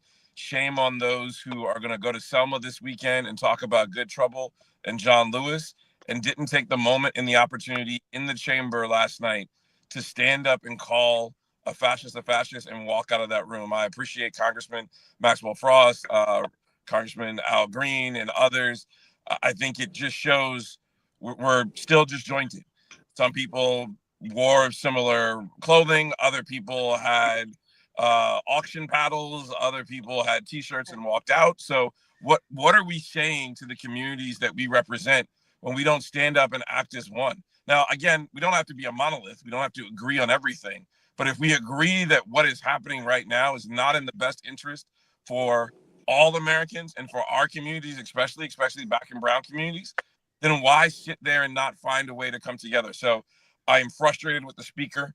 I am frustrated with the leadership, and I expected more from those who, again, channel the memory of former Congressman John Lewis and talk about Good Trouble, but had the opportunity to do it last night and did not take advantage. Khalil, go ahead, Stacy. No, please. And Khalil, good seeing you, and thanks for all your work. Of course. Your work is tremendous and much needed in this moment. So here's the thing. So we, Stacy and I sat down with a bunch of members of the Congressional Black Caucus yesterday, and that was a few hours after their caucus yesterday. And I would just note a few things, even though I completely generally agree with what you just said.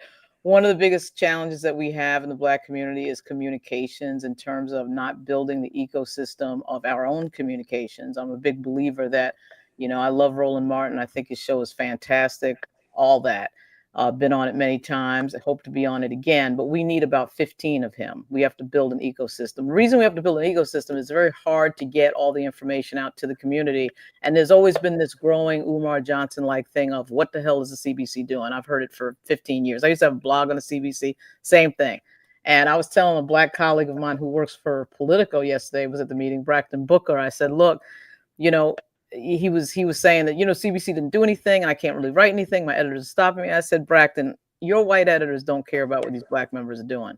We need our own media. We need to control our message and what we tell Black folks. And we don't have that. We don't have that power right now. We got to build it. I think we're well on our way. When I see Don Lemon and even Shannon Sharp, I know Shannon Sharp doesn't do politics, but he's got a massive audience. Breakfast Club. I might not agree with all of the things, but we control that message. We send that message out. And so I say all of that to say that the members did have a very deep discussion about what they were going to do on that floor last night. Many of them walked out. Many of them did not appear at all. And what I remain always conscious of is that white reporters generally do not report everything that they do. There is, you got a lot of white reporters out there who agree with Donald Trump, who are at news organizations that you would not necessarily think would be all that right wing. You have a lot of white reporters who just don't care about what Black people are doing, the Black community and the people that they represent. And I've seen that all. I've worked at these places, ABC News, AP, USA Today, and these lily white newsrooms. And so I totally get like what you just said. It totally makes sense. It is up to them to get their message out. It is up to them. Leader Jeffries does have to stand at the mic more and say, this is what we're doing. And there's no excuse for that not to happen. He's got his own channels to do that. His Facebook page, obviously when he has a presser, everybody pays attention. There is a general feeling that he is not strong enough. I happen to think there's something behind that because I'm from New York and I frequent Brooklyn. My grandmother's house is in Crown Heights, which is where Hakeem grew up. And I know that something is going on with him. And I think it is, in fact, a bunch of threats. I'm guessing. I don't have any proof of that. And I can't get them to talk about it. But I'm going to put my money on that because a lot of the members are dealing with some personal security issues. So I give that long-ass answer to say that a lot of the information about what they're doing and thinking does not necessarily make it to the public eye. And drops the mic. I love it. That was right. He was right. There is something's going on. There's a leadership issue there too. There's no doubt about that. You're not hearing a declarative call to action in a way that, and that has nothing to do with the messaging or the media apparatus or white reporters. You don't see him doing a press conference and coming to the mic and saying, boom, we're going to do this. So it's not just what I said, but I totally get Khalil's point. Yeah, and Khalil, they did appear in our session, and throughout the day, even after our session, we watched them. They appeared to have a different type of pep in their step, if you will, a different type of attitude. But I wanted to get your thoughts on the rebuttal last night by Representative Slock, and was that too timid? Was that too laid back for you? I mean, to be honest, I didn't see it because I was in the 24-hour wall-to-wall coverage of State of the People with my fellow brothers and sisters. And I think to the points that made last night, what we saw there were our people talking about our issues and delivering it. We didn't have to figure out whether it was a watered down or a tepid response. You could go to a channel and watch people that look like all of us on this conversation right now and hear what they had to say. And so, I know whether it was Mark Rubin, somebody else's response wasn't as great. I think, as we just said, we need more Roland Martins. We need more Joy Ann Reeds. We need more the Lakewood Eiffel. We need more of those that can come and really be those journalists. And I love Braxton and others who are doing the best that they can in the institutions that they're in. But the moment is now for us to really figure out a way and call what we see. I mean, we're coming out of Black History Month, and we speak of this nostalgia of, and there's a new version of Eyes on the Prize, but I remember growing up, my parents would make me watch it every Black History Month. And if we remember that this wasn't a safe period, and no, I'm not asking any member to go out there and put themselves in harm's way. But the active nature of the work that we do requires us to step up for the communities. And if we don't do it, but lest if we don't, then no one will. And we will then be asking ourselves, well, who was that Martin? Who was that Angela? Who was that Audre Lorde? Who was that Dr. Maya Angelou? Who was there it was that Malcolm to stand on the front lines and lead? And no, I don't want any of our leaders to go before it's too soon. But we need to figure out something and do something different, because this is not what we're asking for. We know that our communities are clamoring for leadership. They are asking for somebody, and not just one. They want someone in a group of people from various different views and backgrounds to step up and lead us and show us the direction where to go, whether it's Pastor Jamal Bryant in the Target Fast, whether it's Reverend Al Sharpton and the work that he's done, whether it's Latasha Brown over at Black Voters Matter, whether it's Reverend Pastor Bishop Leah Daughtry, whoever that is and whatever group that is, we're just asking for you to don't wait. Now is our moment, because as I was listening to NPR this morning, as I dropped my daughter off at school, you know, some of the things that this administration is doing and the way NATO is going, I am fearful. These are signs of World War I and World War II that we're seeing, that if we're not careful, we may be getting ourselves back into something that we can't pull out of as quickly. Right. Win with Black Men, you guys met on Sunday. What's the agenda moving forward with Win with Black Men? Oh, thank you for asking. So a large part of this is listening. What we heard out of the last election, especially from brothers, whether it was in the barbershop, whether it was in the pool hall or a cigar bar, it was, we don't feel that any party, but specifically the Democratic Party, was listening to what they had to say. And so messaging was being determined by the thought and processes that it was a very urban-centric mindset that we needed. And what I remind folks is, again, we are not the monolith of a community.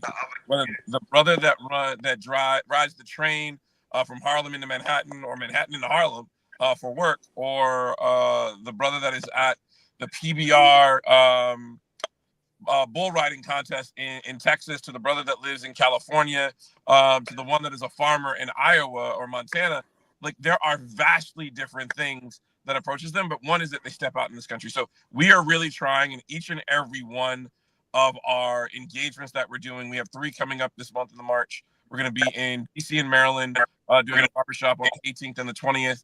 And then we'll be in Philadelphia on the 29th to talk to brothers about what it is. And so the question that we're asking, we want to hear from you. Where do you want to see leadership? And then as we start building these out, creating and drafting a message that speaks to those needs from a very broad source. We're looking at 10 to 12 cities that have high African-American populations in them. These do not always align with battleground states. New York is one, Maryland is one. We have Illinois and others that we're really pulling together to see where we can really make the difference. So coming out of last week's call, it was hearing what is happening on the ground. We started off in January talking about financial empowerment and the money that was involved in advocacy and how we need to get better control of it. Now we're talking about the action that is happening, and we're going to be moving on to figure out how we can lead and give people more resources. So it's a multi-pronged approach, multi-month, and so we hope we can do it and grow to not just a couple of cities, but bring it out nationally and bring in more state captains from around the country. Khalil, do you have a sense in Black leadership just in general? I'm not directing this specific to, Win with Black Men in any way, that talking has replaced activism. I like to say to my friends that, I've never seen Martin Luther King on a panel. like he's always like out doing something, like in a photo or whatever. He's at a meeting, but he's never like on a panel. I mean, I think he was on Meet the Press a few times, but he was not like paneling, his way through leadership. So I just, that is something I wanted to ask you about. And the other thing I wanted to ask you about is, I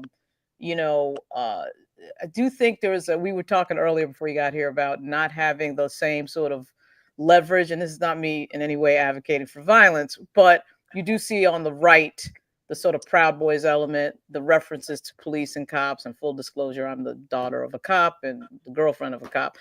My boyfriend actually is a U.S. Capitol Police officer. So, you know, I like cops. My nephew was a cop. Okay, whatever. The point is though that they have this sort of, you know, gray shirted element behind a lot of what you see going on, and they pardoned a lot of those people, you know, on obviously in Trump's first day in office, as you know, and we don't have that sort of Black Panther, Malcolm X feeling in the background. Again, the Black Panthers never actually did anything, but there was a, hey, you know, we are going to, you know what, let's focus on our Second Amendment rights. How about that, everybody? You know, so they never actually did anything, but there was that feeling, right? And so I'm just wondering, in your mind as a leader, you know, do you think we panel too much? And do you think there needs to be a Malcolm?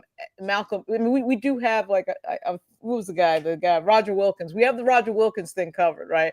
But we don't seem to have that specter of, again, not violence, but that feeling of, you know, having that alternative. The white folks in leadership have to say to themselves, wait a minute, let's deal with women with Black men, because we don't have to deal with these new Black Panthers. So what do you think about all that? Well, one, thank you to your family members and those that have served and continue to serve in law enforcement. We need many of them out there so that we can dismantle preconceived notions as they go into our communities and engage with us. So thank you for that, number one. Number two, I struggle with this daily, and I'm sure many Black men do. I call it, you know, it's the yin and the yang that you have in yourself. I call it the Martin and the Malcolm that we have in each and every one of us. That we're trying to figure out, do I go get my shotgun today, or do I figure out a nonviolent, peaceful way to handle these problems? And I think many of us wake up battling with both. But I am happy to see brothers in Ohio, I believe it is, that when the neo-Nazis came in, organized in their community, grabbed their Second Amendment rights and proudly displayed them and have checkpoints to make sure that you're not going to come into our communities and do anything wrong. That's okay. As long as you're abiding by the law, that we know that after the Panthers started carrying their shotguns, which weren't loaded in California at the time, that I'm sure California gun laws got changed really quick, if my memory's correct. And again, that's okay. You want to change the rules? We'll play by the rules that you adopt to some degree, but we're going to figure out the best way to use them for ourselves. And so where you ask leadership now versus then, I do think there is a difference. Yes, there's a difference between the panel, but it's a different time. We have social media. Here we are actively doing activism in a panel setting virtually. So there's a way that we can engage mass amount of people. But then on the converse of that, when I think about the Montgomery bus boycotts, that was dealt with rotary phones and paper, no internet, no Google Maps to figure out where the bus stop was going to be. They got way more done with less tools. And so I know there are activists that are out there. I know that there are leaders that are out there at the local level who are leading and doing amazing work. So I don't want to discount them. I am concerned that if we wait for the magical Negro to come to just lead us to the promised land, we will never get there. It requires us taking a step back and seeing, are there young leaders that we can call upon and groom and work with? Does the shine have to be there just for you to take credit for it? I think if you do the hard work and you lead every day, great. My approach to Women with Black Men, and I should say our approach at Women with Black Men is, because there's a team of people, whether it's Ace, John, Robert, or Jeremy, and others who worked with us last year, has been that everybody is welcome. This is a big tent. The ideal that as long as you're a Black man, whether it's blue collar, white collar, no collar, you can come into this space and be represented. And so I think finding leadership requires you to just step up and take a chance and get it done. And that's scary. But I'm damned if I'm going to have my tombstone say, hopefully many, many, many years from now, that I wish I could have, or I wish I would have done something more when the moment called, and I sat back and I didn't. And I see some of the chats going, and I challenge each and every one of us that, you know, there are groups in your communities, in your states, in your towns. Yes, I know, and we talked about this earlier about the CBC. I'm glad they had private conversations. But imagine what that means to the 18 to 20-year-old who's in college, who's watching this, but doesn't know about those private conversations. Right. They don't know what the CBC was naturally thinking. All they know is they saw the braggadocious fascists get up on a stage and scold them like school children while they sat there and they took it. And so that is the image that they're left with. Very much conversely to the image that we all remember. And if we were tying this back together, of then President Barack Obama touching the textured hair of a young boy as he looked up to him. No, that image speaks to all of us because it innately brings something out of us as Black people.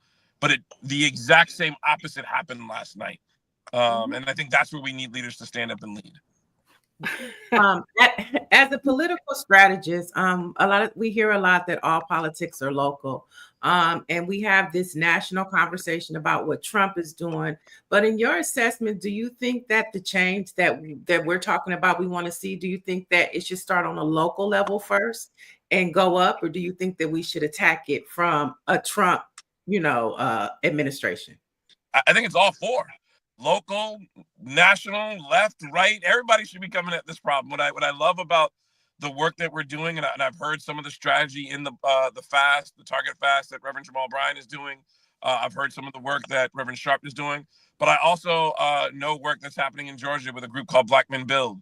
I know there's a group out in Michigan that's doing work, in Ohio that's working with Black men. And so there are groups on the ground daily that host A Million Man Vote here in DC that's doing some work. Ambrose Lane and his group.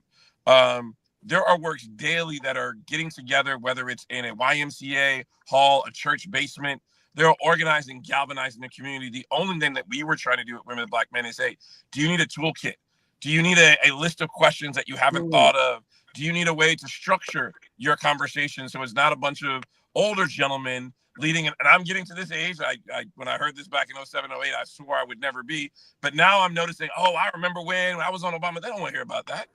I need to do more listening to them, because it was the folks that were on, like I was on Jesse in 84 and 88. And so anyway, we need to figure out a way that we can build it from the ground up, because that's where it's going to sustain. And if we remember the civil rights movements, yes, there were leaders, but it was the youth that met them in the middle that were then able to galvanize, because their parents had to continue to go to work to make sure they could afford, so the youth could be out there. And we need our national leaders to come down and make sure they can work with us. There needs to be a greater conversation between both. And then we need to figure out the way from the corporate and the communication, how do we bring those sides into the conversation to be attacking at it from a four-pronged approach? Love it. Love it. Well, we are just about out of time, but Khalil, it was, for me, my last one is that you mentioned earlier about the CBC, Democrats in general, and my question to you, with what you guys were able to accomplish along with Win with Black Women, it sounds surprising that Democrats don't seem to be listening to you. Why would that be the case with what you guys brought along with, of course, Win with Black Women? It's 3 letters, FEC. I'd say go to fec.gov. You can see where the donors are. I heard there was a meeting that happened in Northern Virginia, I think at the middle part of February or within the last week or two, that sat down with, and I will share the document. I think it was reported out in Hill.com or Politico, that a memo came out about their new strategy of who they should be engaging. And you have to read between the lines in the language that they're determining of communities that they should invest in. Again, we know the single biggest vote getter that shows up for the Democratic Party en masse is Black women. The second is Black men. So when everybody was talking about, there's 20, 25, or 18, 20% of Black men are going to be supporting Trump, I was like, great. Okay. I mean, I disagree with that number. I disagree with those people. But then are you discounting the 70 to 80% that did? And it seems like we're trying to find division. And so I wish they would. We have been engaging, and I don't want to throw some other folks under the bus, but we have been engaging to ask for conversations. We have been leading to try to figure out a way. I don't think it requires a letter at this moment that we demand something, but I don't think we should be shy about asking for it either. I use this, and I make no comment on the people who work at this company, but $281 million was spent with a company called Media Buying and Analytics, LLC. $281 million while the New York Times reported on Roland Martin getting $350K and Oprah getting $1 million for her studio to do an engagement for then Vice President Kamala Harris. Like, if those numbers don't add up, they don't seem to be in line with where we are. And so to close out and answer your question directly, one, we are going to give it a little more time, but if there isn't a meeting or a conversation about how we fold in, and no, it can't be, oh, it's too soon. The new chair of the Democratic Party was just elected. No, we're not going to wait. We need to make sure that we demand action and start seeing some natural and clear changes happening at the leadership of both parties that really speak to the needs of our people. Well, I appreciate appreciate that response. Appreciate that. Yeah. And we just want you to know that the Black Press represents over 200 Black newspapers across the country, and we definitely want to support your tour that Win with Black Men are having. And so we definitely want to keep the communication open to amplify those summits and those meetings and panels you're having.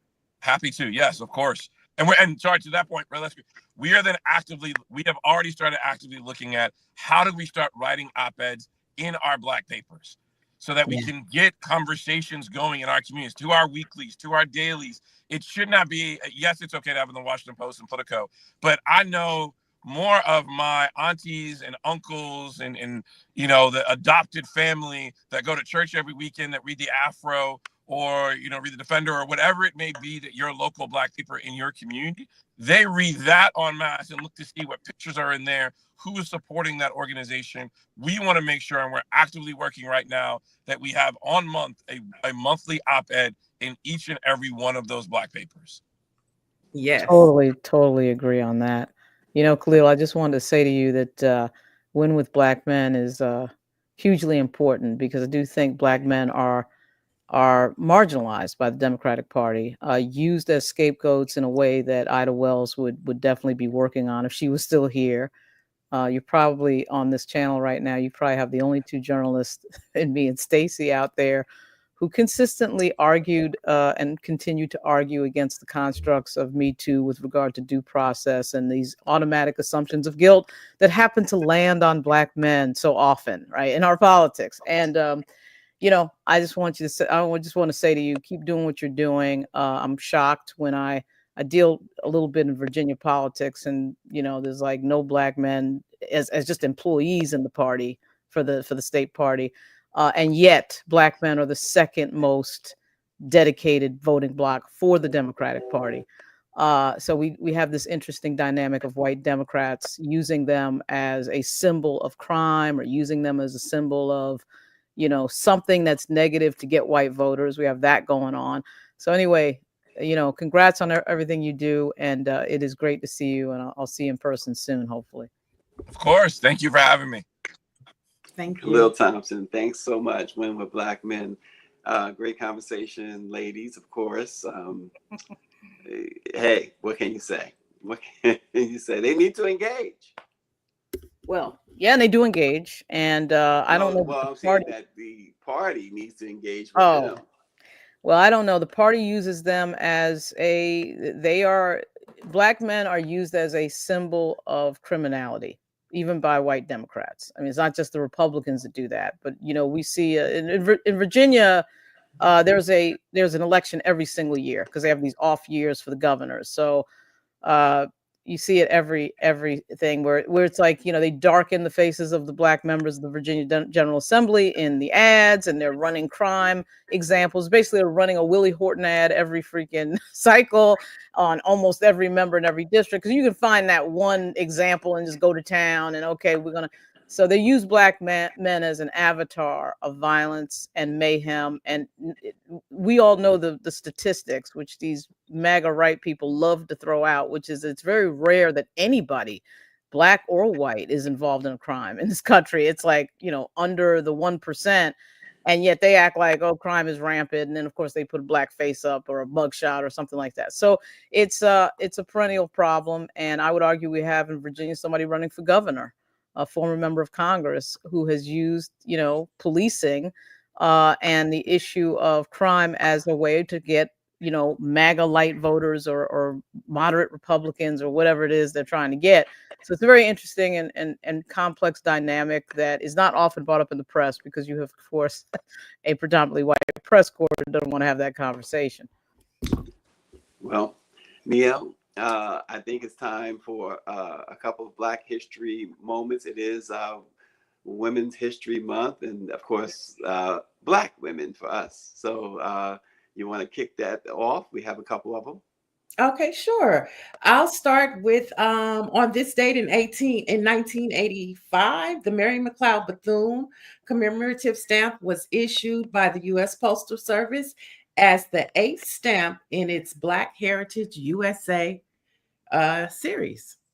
Wow. And you got to go back 40 years before that. That one was too sad. I couldn't do that one. That one broke my heart. It is a heartbreaker. On this date, 1945, Lena Baker was an African-American maid who was executed in a Georgia state prison for killing her employer, Ernest Knight. Baker testified at her trial that Knight had imprisoned her, threatening to shoot her if she attempted to escape. She took his gun and shot him. In doing so, she became the only woman who was executed by electrocution in the state of Georgia. African Americans were not allowed to serve on juries, and she was found guilty. And after filing her appeal, her court-appointed counsel dropped her. She was a mother of 3, by the way. He dropped her as a client. On entering the execution chamber, Baker spoke from the electric chair saying, "What I done, I did in self-defense, or I would have been killed myself." Well, in 2005, 60 years later, Baker was granted a full and unconditional pardon by the state of Georgia. In 2008, in 2008, a movie, The Lena Baker Story, was made about her life. Wow. That is heartbreaking. Absolutely. Don't you guys get a little tired of like I have like a little personal saying that I say to my friends. I can't believe I haven't said it to you, Stacey. They love us when we're dead. Like, these stories that come up like 100 years later, we're doing a posthumous pardon but at the time when it was happening, you could not have gotten attention on any of this. And except the Black press. Right, except the Black press. That's right. Has there been an Ida Wells stamp, by the way? Yes. Okay, cool. Yes. Yes. Right. And speaking of the Black press, the paper of the day is the Cincinnati Herald, which was founded in 1955 by Gerald Porter. Now it's received tons of awards, but in recent years, the Cincinnati Herald won Best Minority Issues Reporting in the state of Ohio out of 531 publications, with a circulation of under 100,000 from the Ohio Society of Professional Journalists. So if you're in Cincinnati, support the Cincinnati Herald, and I'm sure they have a website, and you can see what's happening in Black America or in Black Cincinnati. Well, there you have it. We was in Cincinnati in 2019 and had a nice time. Jan Michelle Kearney with the Cincinnati Herald was basically showing us around the city and showed us a good time. So we appreciate the Cincinnati Herald. And again, no matter where you are, you can go on their website and check out news there. And of course, any Black-owned newspaper, you can go on their websites. And of course, there is BlackPressUSA.com. And there's Black Virginia News too, folks. So get that newsletter, subscribe. And also, of course, keep subscribing to the Let It Be Known YouTube page. Lauren, it's always a pleasure. Neil, I think we had a little fun this morning. Did we not? Yes. This has been our longest show. And probably our best show. That's far. One where I am extremely tired. Didn't sleep. Yeah, but that's okay. Lauren probably didn't sleep either. Yeah, it's been a very long 24 hours, but that Black Caucus event was worth it. That was a lot more than I thought it was going to be. So I'm glad we went to that. Yeah, absolutely. And I know Neil took about sleep. She's up like 2 a.m. out there in California. So we appreciate Neil as always. Thanks for watching. Let It Be Known. We'll see you again tomorrow. Bye.